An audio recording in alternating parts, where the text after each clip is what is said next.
In 1989, a movie was released that changed the way all films were made going forward. It brought together an exceptional cast, used state-of-the-art special effects, and gave us characters that were poignant and flawed. This movie was the Weird Al starring vehicle UHF. Weird Al's comedic style of parody was on full display for all to see. Anyone that listened to his albums could immediately see his influence on the screen.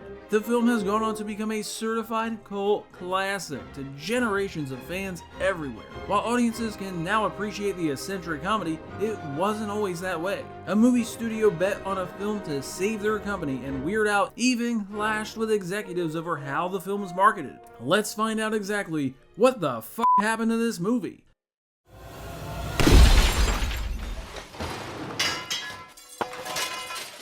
As we saw in the film Weird, the Al Yankovic story, Weird Al shot to popularity in the early 80s for his kitschy parody songs based on popular hits. After his second studio album, he began to think about how to push his newfound stardom even further. He got together with his manager Jay Levy to figure out a film project he could put together that would showcase his quirky comedy style and push his ideas to a different medium. His music videos had begun to gain as much of a following as his parody songs did. They needed a concept that would let them use the usual comedy that went into those and have a story that could string them together. They came up with the idea that he would be the owner of a low-budget UHF station. This would allow them to create parody skits of popular TV shows and styles and have a way to showcase them that made sense. In the movie UHF, George Newman becomes the station manager of a small rundown TV station. While he tries to keep the station from closing its doors permanently, he's being challenged by another local affiliate. Just as things seem to be lost, he finds a charming host for his children's show that revitalizes the entire station. Before long, the station is flourishing with all sorts of unique programming. This irritates the general manager of Channel 8, who sets his sights on destroying Channel 62 for good. We should take a moment here to explain to those of you in the YouTube generation that older television sets used to work on multiple sets of frequencies, UHF and VHF. UHF stands for ultra high frequency and was a setting on your TV to receive signals from that range. TV stations that ran on UHF could easily transmit to cities not too far from their broadcast tower. Naturally, things like hills or mountains would block and disperse some UHF signals, making it a less desirable way to broadcast. Most TV stations transitioned to the VHF frequency to help their stations reach a wider audience. Those that stayed on UHF usually were low-budget stations that reached a much smaller market. Thank you for watching our edition of Old Man Facts. Now, back to the story. Al and his manager shopped around the script for the film to every studio around. None of them were interested in the film itself. Even with Al's fan base, they didn't see the movie as being something that would make its money back. They set aside the film until a few years later when one of their agents showed the script to a new production company that just started up called Cinecorp. They loved the idea and wanted to work with Al on something. They had an overall deal with the film studio Orion Pictures, and the movie was greenlit. When the film was being written, Al and Levy had specific actors in mind for different roles. Michael Richards was always the first choice for Stanley Spadowski. Al was a big fan of his stand-up comedy and his performances on the short-lived show Fridays. Little did he know that it was Michael Richards' stand-up that would ruin his career. Is your wife at home? No, she's not. Oh, good. We're whores. But that's a video for a different time. When they sent it off to Richards' agent, they were told he wasn't interested as he had just developed a bout of Bell's palsy. They then thought about who else could pull off the character. Al had used Christopher Lloyd's character from Taxi as a partial inspiration for Stanley and thought they could reach out to him. Hey, you know what? There are initials on this, NZ. Norman Zelnick. Who's Norman Zelnick? I was hoping one of you would know. He seemed like he might have the manic energy to give the character life, but they really wanted Richards. They reached out to Richards again just to make sure, and this time he accepted. He loved the character and fell right into it when he showed up to do the test read. Incidentally, the movie would premiere 2 weeks after the first episode of Seinfeld would hit the air. Speaking of, they had offered the role of George's best friend to Jerry Seinfeld, who, of course, ended up turning it down. Guess he was too busy building his own TV show that would rule the airwaves for the next decade. For the alien in disguise TV engineer Philo, Al wanted Joel Hodgson. He had a stand-up routine that included building crazy inventions and saying weird scientific terms. Al thought it would complement the character quite well. Hodgson didn't take the role as he didn't consider himself much of an actor. While he did stand up, he felt it wouldn't translate to performing as a character on screen. He would later decide otherwise when he created and started the original run of Mystery Science Theater 3000. They then turned to an eccentric actor they thought might bring something fun to the role with Crispin Glover. When he read the script, he decided he didn't want to play the character, but instead wanted to play the crazy car salesman who threatens to club a seal in one of the station ads. They were confused by this and explained that Philo was a bigger role, but Glover was set. They turned down his offer of wanting to play the role and moved on. They had run out of ideas and turned to a casting agent to present them with some ideal candidates to audition. The actor they brought was Anthony Geary, who was famous for playing the character of Luke on the soap opera General Hospital. This seemed like a weird choice as his character was the exact opposite of Philo. They wanted his audition and absolutely loved his take on the character. The deadpan delivery and matter-of-fact personality was perfect for what they had in mind. As they were auditioning for the role of George's girlfriend Terry, they auditioned a lot of actresses. Jennifer Tilly and Ellen DeGeneres both auditioned, but they didn't feel they were right for the role. When Victoria Jackson was brought in, they felt her soft-spoken nature fit the character perfectly. For the villain of the movie, R.J. Fletcher, they looked at Kevin McCarthy. He was transitioning out of a serious acting career and was looking to take on more comedic roles. McCarthy may be best known for the original 1956 version of Invasion of the Body Snatchers. Now he was looking to have some fun in the roles he was taking. Al loved him in the role and talks on the DVD commentary that McCarthy would end up breaking out in laughter after some takes where his character was being especially nasty. McCarthy himself later described the character as someone who, quote, makes Ebenezer Scrooge look like Sally Struthers. Fran Drescher ended up being cast for one reason. Her voice was the complete opposite of what a news anchor should sound like. They felt it would be a perfect contrast to what was usually expected of people on television. One person who was supposed to be in the movie but didn't make it was very surprising. As they were writing the scene where George has a daydream that he has to go to rescue Stanley, they decided it would be funny to show Al as a Rambo-inspired character. When he mentioned this, someone told him that they were actually friends with Sylvester Stallone. Al was able to get a hold of him and explain what they were doing. He loved it, and Al asked him if he would be interested in doing a cameo for the movie. Al was thinking having him play the worker in the booth as he goes to hop in the helicopter would make fans laugh. Stallone was on board and agreed to be in it. When it came time to shoot the scene, unfortunately, Stallone's schedule was completely full and he wouldn't make the time to do it. What could have been... They're so stupid!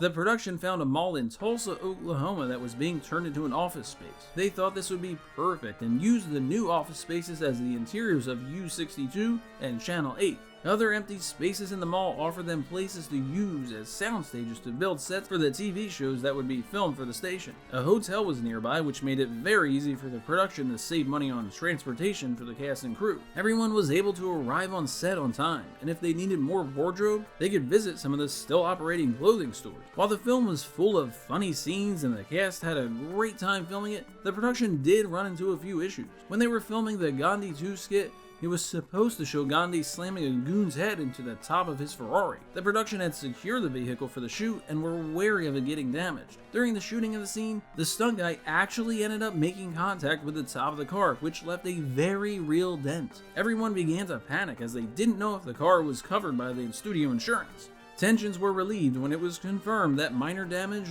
would be covered. For Wheel of Fish, the production team bought real fish at the local fish market the morning of the shoot. The set designer then began attaching them to the prop wheel around 6 a.m. as they wanted to make sure the wheel would properly spin with the added weight on it. It worked perfectly, so they were satisfied. Unfortunately for them, they were filming in Oklahoma in summertime, in a building that wasn't air conditioned, and filming didn't start until around 4:30 p.m. As you can imagine, after you fill the space with over 100 extras and turn on the hot lights, the set began to smell horrible. During the DVD commentary, you can hear Weird Al describe the day as ripe. The film is famous for introducing the world to the Twinkie Wiener Sandwich, a hot dog put on top of a Twinkie to act as the bun. Then it's topped with spray cheese, which we then see George dunk into his cup of milk before he takes his bite. To film this scene, Al had to eat 7 of these. The only real injury on the set came from one of the more ridiculous scenes. When George is doing his first episode of Uncle Nutsy's Clubhouse, he tells Bobo the Clown to look up, look down, and then look at Mr. Frying Pan. Unfortunately, Al didn't pull back on swinging the frying pan enough, and actor David Bowie got hit right in the face. He ended up with a split lip. His response in the rest of the scene is in fact real. Luckily, the red clown makeup covers up any blood from his split lip. When they checked the scene, they all thought it looked excellent, so they didn't do any more takes. So in the film, you are seeing someone actually get hit in the face with a frying pan. When the production team was filming the Spatula City skit, they erected a real billboard along the highway. After they were done, they left the billboard up, as they figured the advertising company would just take it down when they sold the space to another business. For months afterward, it stayed up. People would actually take the exit and ask other businesses about this Spatula City. People working in these other stores got so annoyed with all the questions, they finally complained enough to get it taken down. During the Indiana Jones spoof opening of the film, they decided to make the treasure he was after an Oscar statue. The problem was that the Academy of Motion Picture Arts and Sciences take themselves very seriously and didn't appreciate the comedic tone of the film, which was the whole point of the joke. They wouldn't allow them to use an exact replica of the statue. So they created the comedic version where the man on the statue is covering his crotch. One of the most famous skits from the movie is Raul's Wild Kingdom. Actor Trinidad Silva would bring to life the character of Raul Hernandez, a normal guy who enjoyed teaching people about the crazy world of animals. He also had a few crazy ideas of his own, teaching poodles to fly being one of them. The character of Raul was supposed to have a bigger role in the film. Sadly, halfway through the production, Trinidad was killed by a drunk driver. They didn't know how to proceed without the beloved actor. A scene was supposed to be shot where the flying poodles would get their revenge on Raul. They filmed the scene using a double and had poodle puppets covering the double's face. It was ultimately decided not to include it in the film and let Raul's role finish up with what had been filmed already. He was supposed to be part of the telethon at the end, but those scenes were dropped as they didn't feel right trying to film them after Silva's death. The film is dedicated to him in the end credits. The only thing left to create was the computer-enhanced music video that takes place in the middle of the film. Al wanted to do a parody of the Beverly Hillbillies theme song set to the song Money for Nothing by Dire Straits. Al is known for getting permission from musicians to parody their songs, even though it is legally not required of him. When he met with Mark Knopfler, the lead singer seemed turned off by the idea.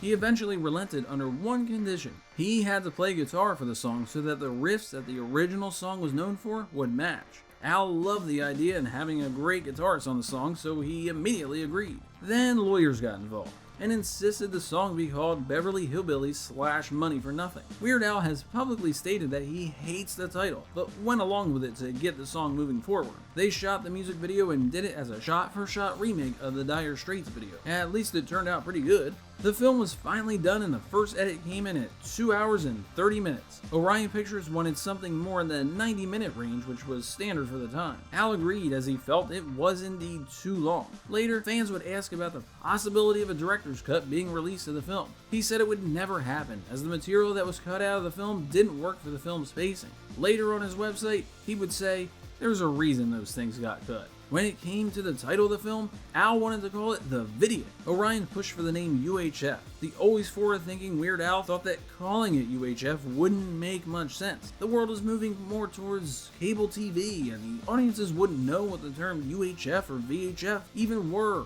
Any future sales of the film might not even understand that UHF and VHF used to actually stand for anything related to TV. Already outside of North America, the designation of UHF wasn't widely known. He was overruled and the film became UHF, although in other markets it would be released as The Video from UHF. They began to test the film for audiences to see if any additional changes needed to be made. The audiences they gathered loved the film. This gave Orion Pictures high hopes for the movie. The financially struggling studio hoped that this would be the movie to save them from bankruptcy. To take advantage of the upcoming film Indiana Jones and the Last Crusade, Orion put out a teaser for UHF that only used footage from the Indiana Jones spoof opening of the film. You don't even know it's a Weird Al film until the very end where his face is revealed. Since Orion was pushing the film to be their saving grace, they released the film in the summer of 1989. This proved to be a giant mistake. The crowded summer box office steamrolled over this film. Released that summer were blockbusters like Last Crusade, Ghostbusters 2, Lethal Weapon, License to Kill, When Harry Met Sally, Do the Right Thing, Weekend at Bernie's, and the box office champ of that summer, Batman. There was no room left for a little comedic parody movie, and it died. The movie was released on July 21st and was out of theaters within a month. Orion Pictures would announce their bankruptcy in 1991. One thing Weird Al didn't like about the film's release was that it was slapped with a PG-13 rating. The MPAA wanted to cut the scenes with the flying poodles and part of the Conan the Librarian skit. Al refused to make these cuts to get a PG, and so it ended up with a PG-13. He felt that the Conan parts were bloodless and he didn't understand why they're getting so hung up on them. The film ended up being released straight to video in the UK, as he was pretty much unknown in that country. The film would come out on video in the US and Canada, but since the film underperformed in theaters, a small run was only ever created. It went out of print rather quickly. This is when the film began to find its audience thanks to video stores and airing on cable. Soon the tapes were impossible to find and were even selling for hundreds of dollars. In 2002, MGM released the film on DVD. The week it was released, it was a top 10 bestseller. It would make its way to Blu-ray thanks to Shout Factory in 2014. Fans have asked Weird Al if he's ever thought about doing a sequel. He says he had considered it, but thought that the film was, quote, a product of its era, and comedy has changed so much over the decades. With media sensibilities now where most audiences watch videos on YouTube, and studios being wary of producing a film like UHF, he has stated that it would realistically never get a sequel. But the impact of the film has shown up in quite a few places. Al himself referenced the character George Newman in his video for the song Word Crimes, and the characters of Mordecai and Rigby try the famous Twinkie Wiener sandwich at a food stand in the Cartoon Network show Regular Show. While the film didn't set the world on fire, UHF did help an entire generation find its comedic style and helped certify itself as a cult classic. If anything, a lot of boys on the playground got in trouble for yelling "stupid, so stupid" at each other, which in itself makes the film legendary. I'll take the box! The box! You took the box! Let's see what's in the box! Her pretty head.